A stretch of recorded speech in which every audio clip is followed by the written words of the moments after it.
اعوذ باللہ من الشیطان الرجیم بسم اللہ الرحمن الرحیم۔ ایک بادشاہ کی 7 بیٹیاں تھیں۔ ایک دن بادشاہ بہت خوش ہوتا ہے اور اپنی 7 بیٹیوں کو بلا کر پوچھتا ہے کہ میں تم سے ایک سوال پوچھوں گا اور اگر جواب اچھا لگا تو تمہارے من چاہا انعام بھی دوں گا۔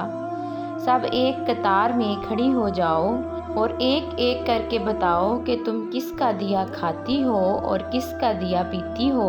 7 میں سے 6 بیٹیوں نے کہا کہ ابا حضور آپ کا دیا کھاتے ہیں اور آپ کا دیا ہی پیتے ہیں، آپ ہی کی وجہ سے ہماری یہ شان و شوکت ہے۔ یہ سن کر بادشاہ بہت خوش ہوا اور سب کو اس کی من پسند چیزیں دے دی۔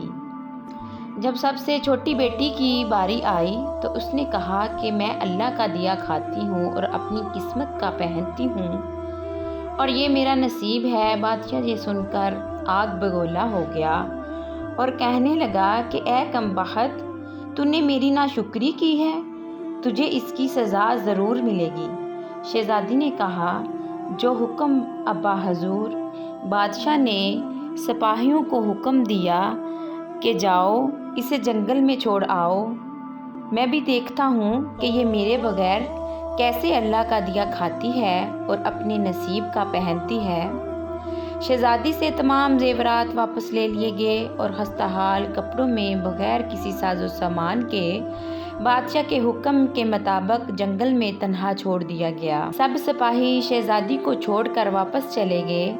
شہزادی جنگل کو دیکھنے لگی، چاروں طرف درخت ہی درخت تھے اور دوپہر سے شام ہونے والی تھی کہ شہزادی نے سوچا کہ کیوں نہ کچھ لکڑیاں جمع کر لوں تاکہ رات کو آگ جلاؤں، پھر کوئی جنگلی جانور میرے پاس نہیں آئے گا اور رات اچھے سے گزر جائے گی۔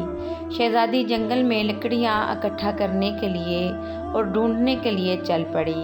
اس کی نظر ایک جھونپڑی پر پڑی جہاں باہر ایک بکری بندھی ہوئی تھی اور اندر سے کھانسنے کی آواز آ رہی تھی۔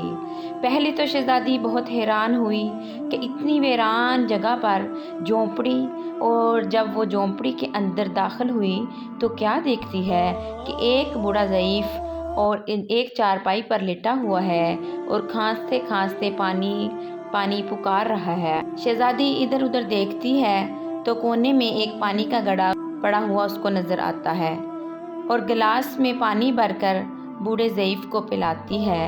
اتنے میں بوڑھا ضعیف شہزادی سے پوچھتا ہے کہ بیٹی تم کون ہو اور اتنے بڑے جنگل میں تم اکیلی کیا کر رہی ہو؟ تب شہزادی اسے پورا ماجرا بتاتی ہے کہ وہ یہاں تک کیسے پہنچی۔ بوڑھا ضعیف اسے جھونپڑی میں رہنے کا بولتا ہے اور کہتا ہے کہ میں شہر میں کام کرتا ہوں، صبح شہر چلا جاؤں گا اور 8 دن کے بعد آؤں گا، تم یہیں رہو اور جھونپڑی میں کھانے کا سامان ہے اور ندی پاس ہے، تم وہیں سے گھڑا بھر کر لے آنا۔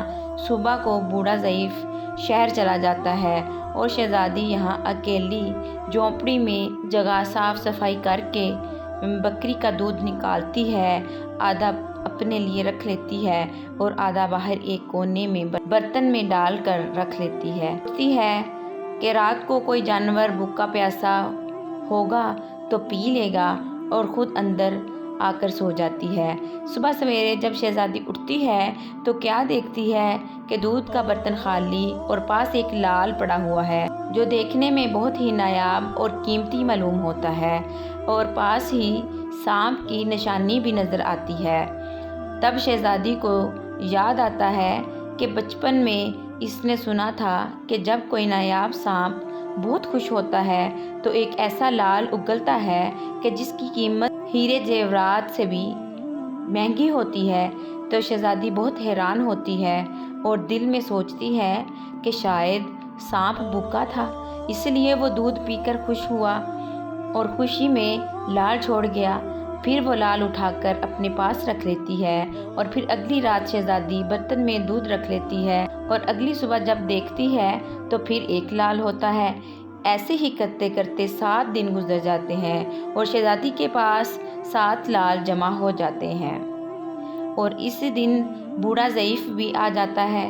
تب شہزادی اسے لال دکھاتی ہے اور سارا واقعہ بتاتی ہے اور بوڑھے ضعیف کو 3 لال دے دیتی ہے اور کہتی ہے کہ شہر جا کر یہ لال بیچ دو اور اسی وقت اپنے ساتھ محل بنانے والے مزدور لے کر آنا۔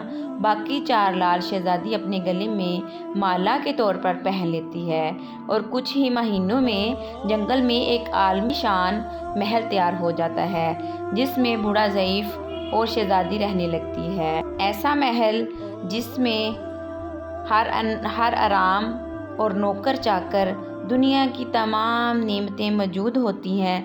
شہزادی جنگل میں لکڑیوں کی فیکٹری لگا لیتی ہے جس میں غریب کام کرتے ہیں اور ان کی روٹی بھی چلتی رہتی ہے۔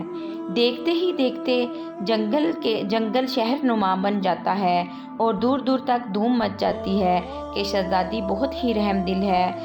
یہ خبر ایسے ہی بادشاہ تک پہنچ جاتی ہے تو بادشاہ کے دل میں اشتیاق ہوتا ہے کہ دیکھو تو کون سے ملک کی شہزادی آئی ہے جس کی اتنی تعریفیں ہیں۔ بادشاہ سپاہیوں کے ہاتھ پیغام بھیجتا ہے اور شہزادی سے ملنے کا۔ یہاں شہزادی کے سپاہی جب شہزادی کو بتاتے ہیں تو شہزادی یہ حکم دیتی ہے کہ بادشاہ سلامت ایک ہی شرط پر ہم سے مل سکتا ہے کہ وہ اپنی تمام بیٹیوں کو ساتھ لے کر آئے۔ سپاہی جا کر بادشاہ کو پیغام دیتا ہے اور ایک دن بادشاہ اپنی تمام بیٹیوں کے ساتھ شہزادی کے محل آ جاتا ہے۔ شہزادی ان سب سے چہرے پر نقاب پہن کر ملتی ہے اور ان کے لیے 7 رنگ کے کھانے پیش کرتی ہے۔ کے 7 کے رنگ کا جوڑا اور زیورات پہن کر آتی ہے۔ محل کی شان و شوکت خوبصورتی تھی اور شہزادی کا انداز بادشاہ اور باقی تمام شہزادیوں کو بہت حیران اور متاثر کر دیتا ہے۔ آخر میں بادشاہ شہزادی سے کہہ دیتی ہے کہ تم میرے بیٹی کی جگہ پر ہو اور میں بھی تمہارے کہنے پر اپنی تمام بیٹیوں کے ساتھ آیا ہوں، پھر ہم سے یہ پردہ کس لیے؟ بہت اصرار پر شہزادی کہتی ہے کہ ٹھیک ہے، میں تیار ہو کر آتی ہوں۔ سب شہزادیاں آپس میں سرگوشی کرنے لگتی ہیں کہ اتنی تو تیار ہے، اتنے مہنگے زیورات پہنے ہوئے ہیں، اب اور کتنا تیار ہو کر آئے گی۔ اتنے میں کیا دیکھتے ہیں کہ دور سے ایک خستہ حال کپڑوں میں کوئی آ رہا ہے۔ غور کرنے پر بادشاہ کو یاد آتا ہے کہ یہ تو ابھی تک زندہ ہے۔ تو سوچتا تھا کہ اسے جنگل کے جانور کھا گئے ہیں اور جب میں نے اپنے سپاہیوں کو اس کی خبر کے لیے بھیجا تھا تو تب انہوں نے ہی بتایا تھا کہ وہاں شہزادی کا کوئی نام و نشان نہیں رہا۔ تو یہ کیسے ممکن ہے کہ بادشاہ خوشی سے جھوم اٹھتا ہے اور کہتا ہے کہ شہزادی کو بلاؤ، میں تمہیں شہزادی سے کروا کر لے جاؤں گا، چاہے وہ تمہاری قیمت میں میری ساری بادشاہت مانگ لے۔ یہ سنتے ہی شہزادی بولتی ہے، نہیں ابا حضور، میں ہی وہی شہزادی ہوں۔ میں نہ کہتی تھی کہ میں اللہ کا دیا کھاتی ہوں اور اپنے نصیب کا پہنتی ہوں، بس اسی اللہ نے مجھے کہاں سے کہاں پہنچا دیا کہ آج میں آپ سے بھی زیادہ امیر ہوں۔ اور پھر شہزادی اپنے تمام حال بیان کرتی ہے کہ وہ اس مقام تک کیسے آئی اور دکھاتی ہے اپنے گلے کی مالا جس میں ابھی بھی 4 لال موجود ہوتے ہیں۔ یہ بات سنتے ہی باقی تمام شہزادیاں دل میں رشک کرنے لگتی ہیں اور سوچتی ہیں کہ اے کاش ہم نے بھی تب یہی کہا ہوتا کہ اللہ کا دیا کھاتی ہیں اور اپنی نصیب کا پہنتی ہیں۔ دوستو، ہمیشہ اللہ تعالیٰ کی ذات پر یقین رکھو، وہ جس حال میں بھی رکھے ہمیشہ شکر ادا کرو۔ معزز سامعین، اگر آپ کو میری ویڈیو اچھی لگی ہو تو پلیز میرے چینل کو لائک کریں، سبسکرائب کریں اور اپنے دوستوں کے ساتھ زیادہ سے زیادہ شیئر کریں۔ انشاءاللہ پھر ملیں گے ایک نئی پیاری سی اچھی سی ویڈیو کے ساتھ۔ تب تک کے لیے اللہ حافظ۔